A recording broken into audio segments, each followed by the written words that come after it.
The woman was obviously English. She had all the qualities of Boadicea, Elizabeth I, and Margaret Thatcher rolled into one. It wasn't a pretty sight. Hi there, ma'am. Well, hello. What can I do for you? I'm looking for a man. You disappoint me, my dear. For one foolish moment I thought... But never mind. Aren't you going to tell me your name? George Stobart, ma'am. How sweet! I once had a stable boy called George. I am Lady Piermont. The common reaction is to kneel and stutter, but it's not obligatory. A real lady? I mean, you're an honest-to-God aristocrat?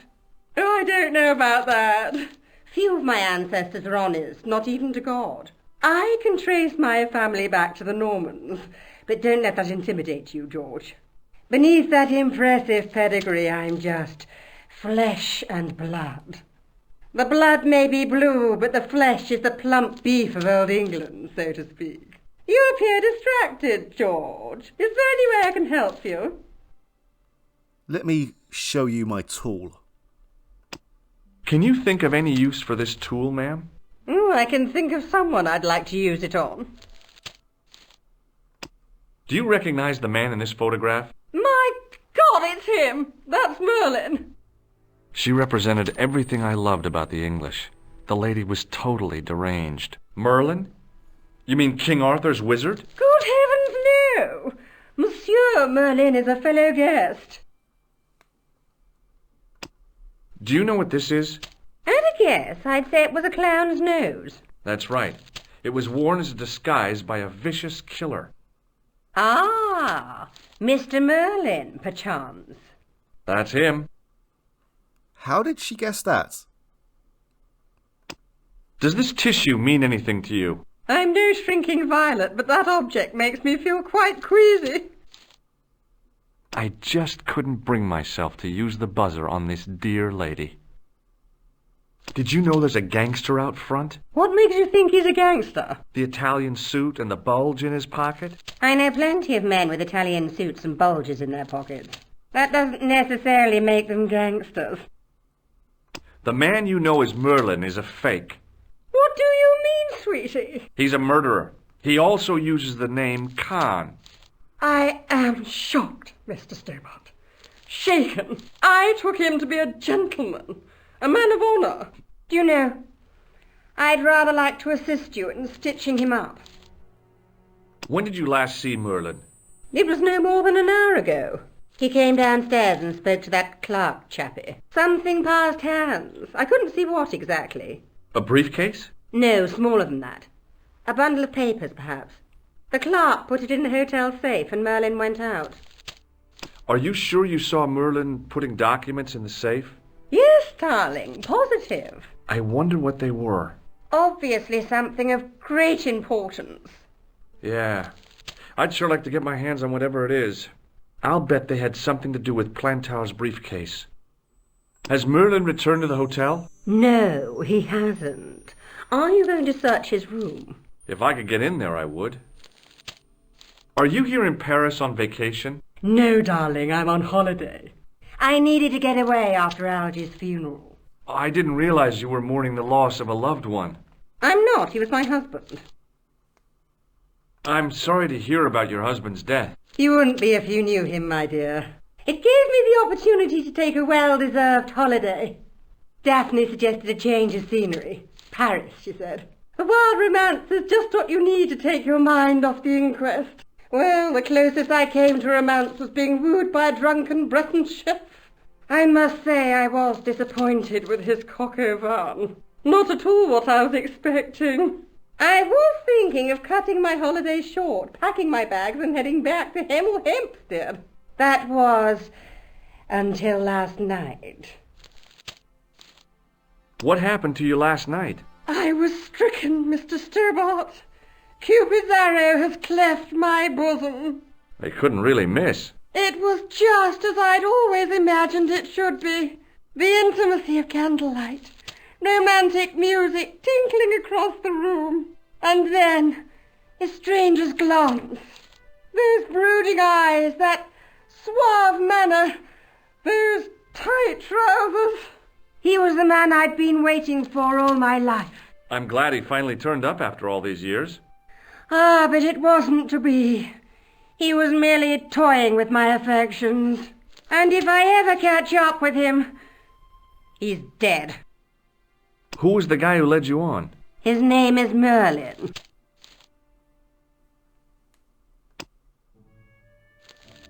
I recognized the guy. It was the Nobel Prize winner from the country whose name I couldn't pronounce.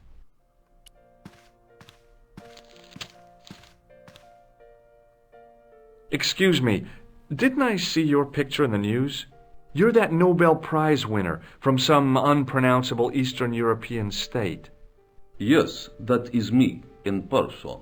I don't want to worry you, but have you had any threats on your life? You know, mysterious phone calls, letters made up of headlines cut from the newspaper. I don't know what you're talking about.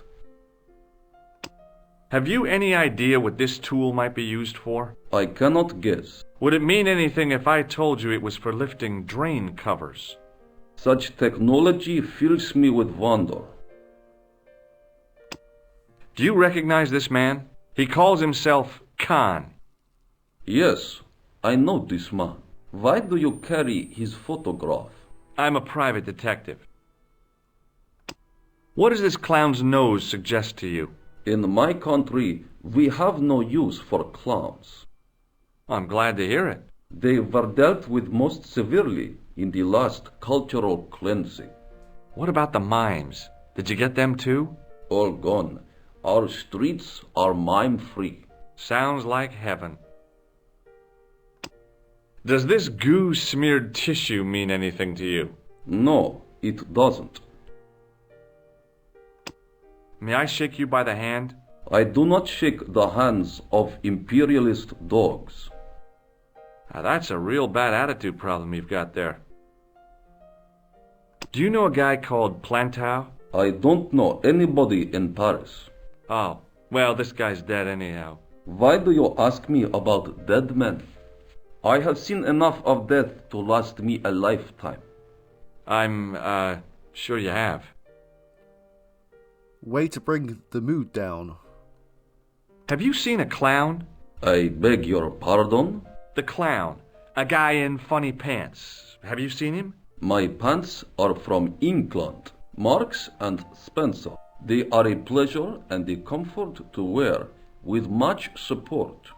I'm real glad to hear that.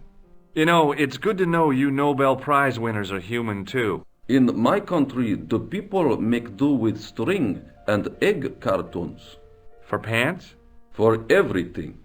Oppression is the mother of ingenuity. What's your interest in Khan? He is an enemy of my people. You know he's a killer. Of course, amongst other things. Would you help me investigate Khan? That is not possible. My instructions are to observe.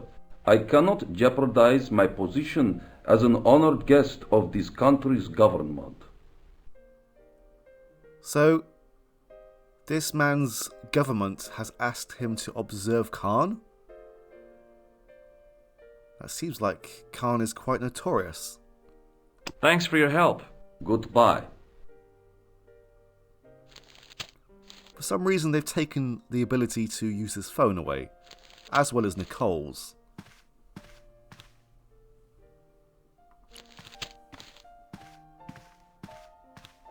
Hanging from a brass hook was a key and a plastic tag. Excusez-moi, monsieur.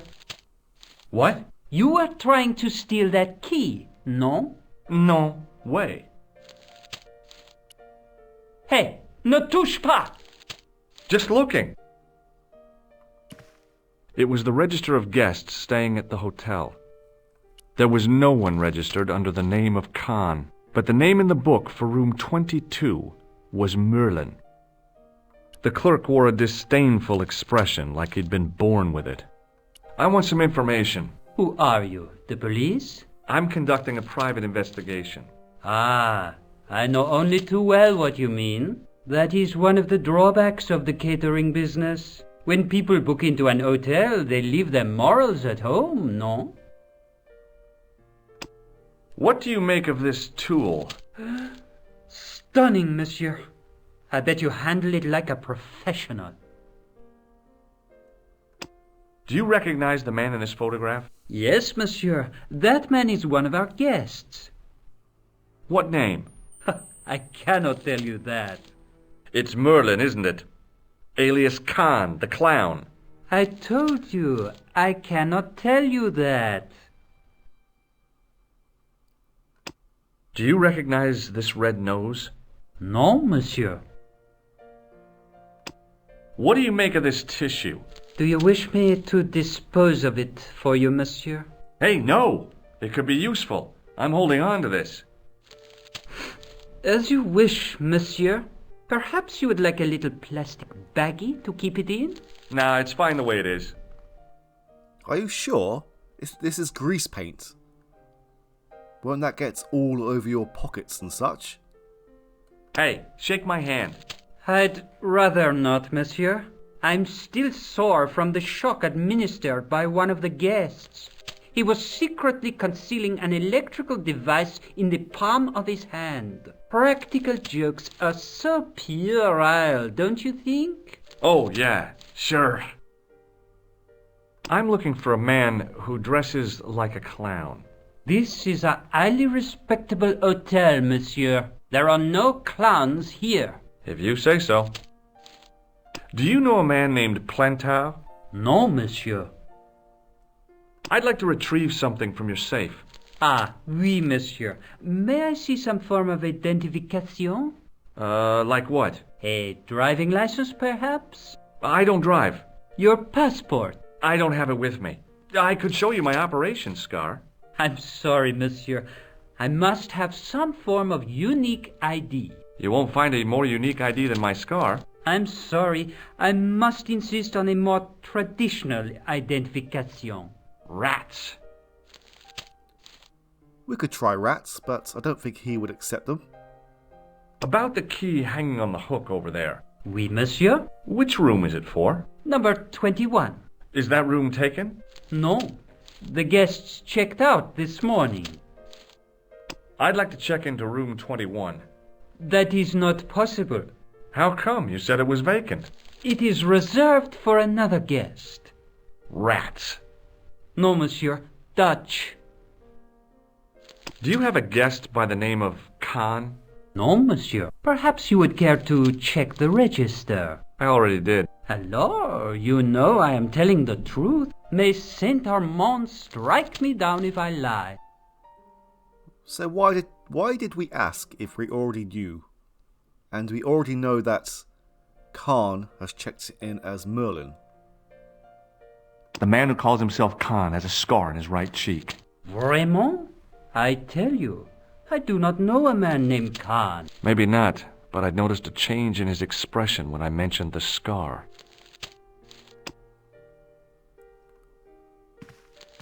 Let's see if Lady Piermont will help us with our investigation. Hi, ma'am. Hello, George. What can I do for you now?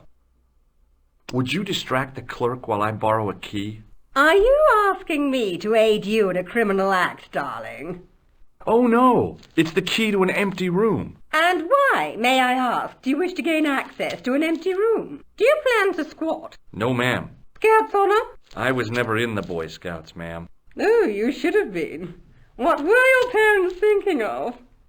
It's a fine way for a boy to get licked into shape. Now tell me, why do you want to get into that room? It's next to the room the killer is using. Ah, so you plan to eavesdrop on Merlin? I was hoping there might be a connecting door. Well, how can I refuse? I shouldn't think my feminine charms would be much use in this case, but a good dose of English arrogance might do the trick.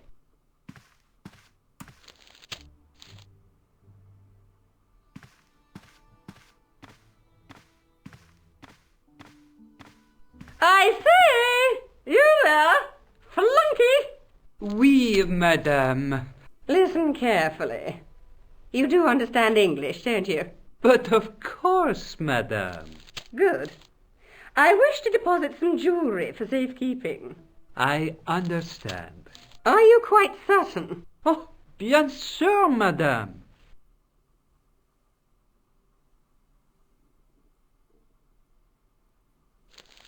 Over to you, my dear.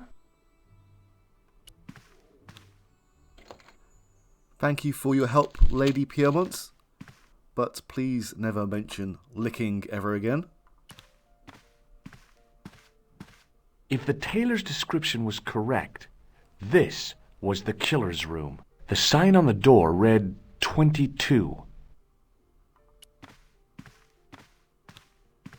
The sign on the door read 21. Maybe it wasn't the right room, but this was the right key.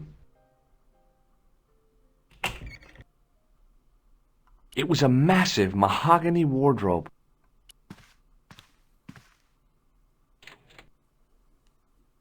There was nothing in the wardrobe apart from a vague, lingering smell of camphor.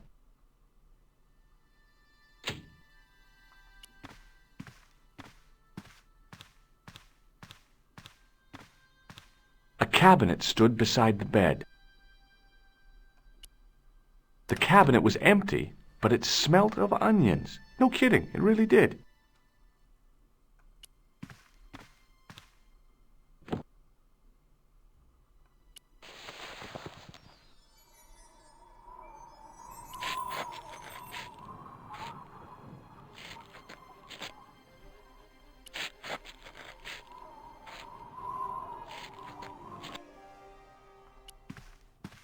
The cabinet had no drawers, just a single door. The assassin had been too smart to leave incriminating evidence beside his bed. How about some onions? The bed was several times larger than the narrow cot I'd been given at the place I was staying.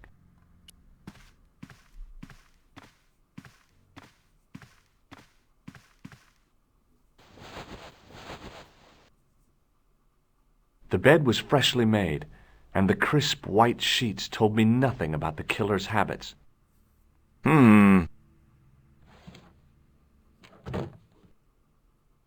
was the battered leather briefcase I'd seen Plantar carrying just before he died. I searched the interior of the briefcase, but, as I'd half expected, it was empty.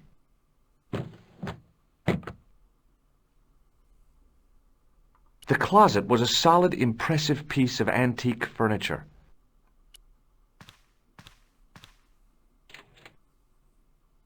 The closet was a solid, impressive piece of antique furniture.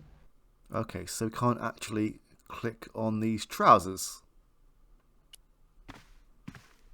It was Khan. I had the kind of feeling in my stomach that would usually send me running to the bathroom.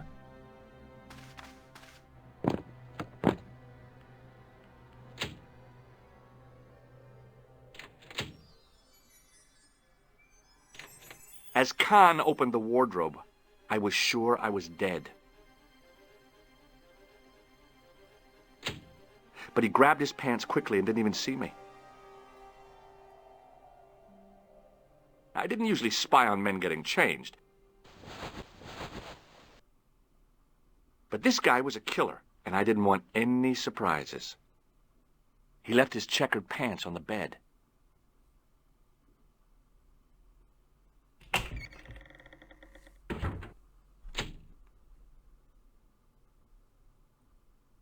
That was very poorly animated. You could clearly see George inside of this cabinet. There was no bulge in the pocket. Speak for yourself. I had that kind of feeling you only get from searching still warm pants. The pocket was empty. I wondered if the guy was colorblind. There was nothing in the pocket. A strip along the side seam of the pants had been unpicked, then sewn back up with strong thread and a special stitch. I flipped the pants over. I tried not to think that the assassin's butt had just been in here. Well, his butt had been inside the trousers and not in his pocket. I found nothing in the pocket. It looked like there could be something in this pocket.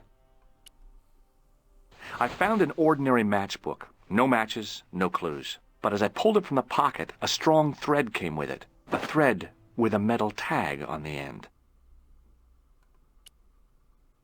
I pulled on the metal tag and the thread came out of the pants. It was like pulling out a ripcord. I turned the pants over again.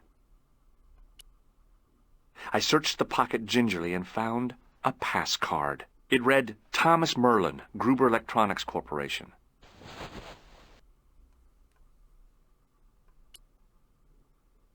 We are done here for the moment. Let's go and get this object out of the safe.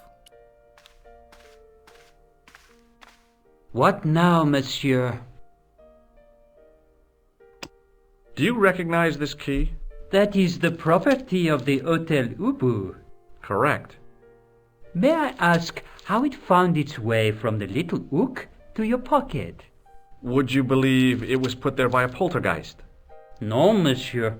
The hotel is regularly serviced by an exorcist. If we had a ghost, Father Fécond would have flushed it out.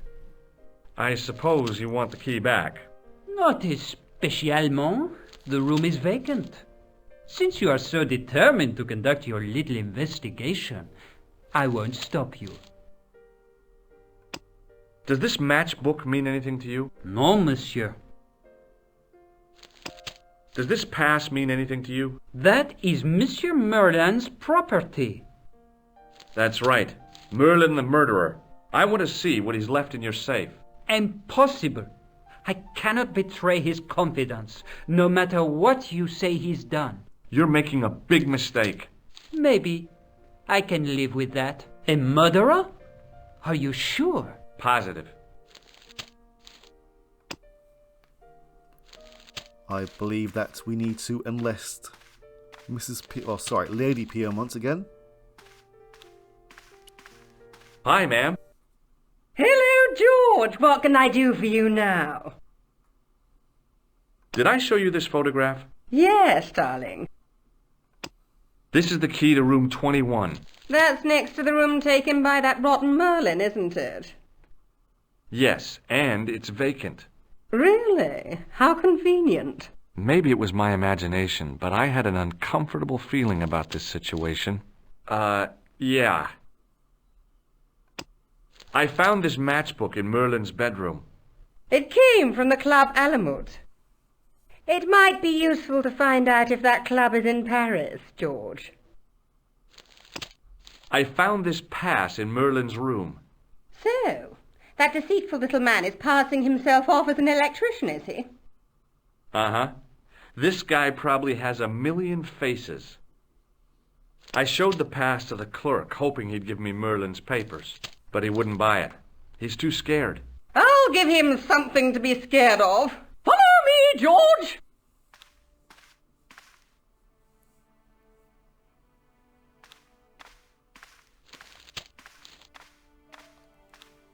Did you place a package from Merlin in the hotel safe? I did, madame. And did my friend here show you Merlin's identification? Indeed he did, but What's the problem? he isn't Merlin. A mere academic detail. Give him the package. But that is against the law. I happen to be a justice of the peace, you silly man. I am the law. If he tries anything, shoot him, George. My pleasure, Lady Piermont. One moment, please. You know, I haven't enjoyed myself this much since Greenham Common. I don't know what I would have done without you, Lady Piermont. Voilà, monsieur. Le manuscrit de Monsieur Merlin. Thanks. How satisfying. An Anglo-American alliance that actually worked. The clerk had given me a tightly rolled sheet of parchment. I decided not to unroll it until I was safely back in Nico's apartment. Lady Piermont really is a peach. Thank you very much. What now, monsieur? Did I show you this pass? Oui, monsieur. Do you want this manuscript back? After all the fuss it caused? No, you keep it. I believe that is going to be a lot more fuss when Merlin returns for this manuscript. I couldn't leave the hotel with the manuscript. It was probably what those thugs were looking for. Possibly. Hi, ma'am. Hello, George. What can I do for you now? This is what Merlin was so keen to hide. Really? Well, that fuss for a sample of wallpaper. It's some kind of manuscript, and it looks to be very old. If I was you, I'd keep it well out of sight until you're clear of this place. That's exactly what I was thinking. I could roll it up and put it down my pants. No, that wouldn't do at all. You'd attract far too much attention.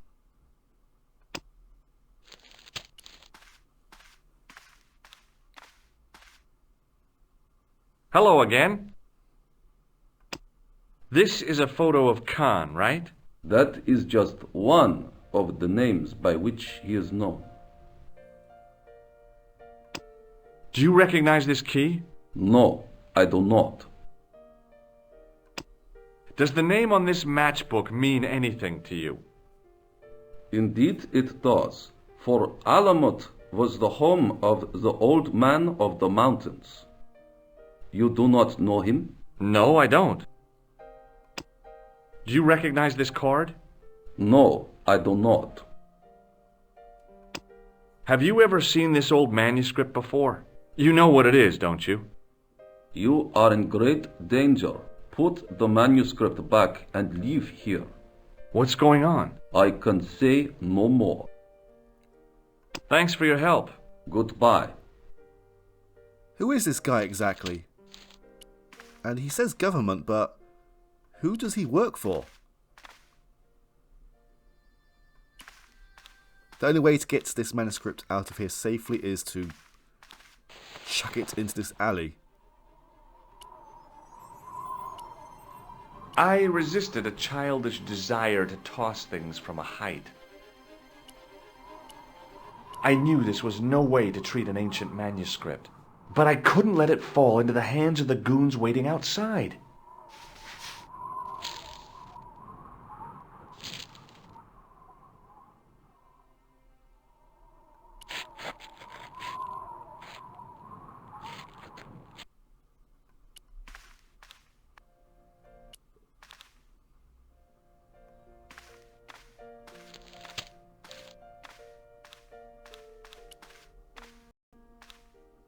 Just a minute, monsieur. What's your problem? No problem, if you cooperate. What do you want? Just a routine security check, nothing to worry yourself about. Oh, well, all right. Search him, Flap. You bet. Hey, knock it off. Get off, you big ape. Nothing, Guido. Zilch. Our apologies, monsieur. What? I had to report you to the authorities. Round here, we are the authorities. You want I should break his arms? No. Let him go, Flap. That was rather rude. Hey, Shorty, I didn't think much of your trick, little man. I don't know what you're looking for, but you picked on the wrong guy. Maybe you'll spread the word around the sewers. George Stobart is on the case. That's Stobart. 2 B's and 2 T's. It sounded impressive to me, but the weasel didn't seem to share my enthusiasm. Still, I figured he'd think twice before gunning me down in the street in cold blood. I do not like your tone. Oh, yeah? And what are you going to do about it? If you do not go away, I will gun you down in cold blood, right here in the street, without thinking twice about it. Hey, Shorty! What does this key mean to you? Nothing. Does this matchbook mean anything to you? It is just a matchbook. Why should I recognize? Do you know a guy called Merlin? No. Get lost, creep. Oh, yeah? And what if I don't? What if I call the cops? First, I break your arms at the elbows and wrists. Then, when you recover consciousness, I break your fingers. There's just one flaw in your plans, Ape-Man. What's that? It's broad daylight. I don't think even you would assault me on a busy street. Of course, this tranquil square at the end of a cul-de-sac. This isolated corner of Paris that hasn't seen a street sweeper's brush since VE Day. This would be just about perfect for a mugging. Pardon me, I'm about to get very lost. Have you ever seen this key before? How should I know? Does this matchbook mean anything to you? Nah, What does the name Merlin mean to you? nothing. Not even if I say it in an evil, criminally insane kind of way? Merlin. Thomas Merlin. Nothing at all. See you later. Not if you see me first.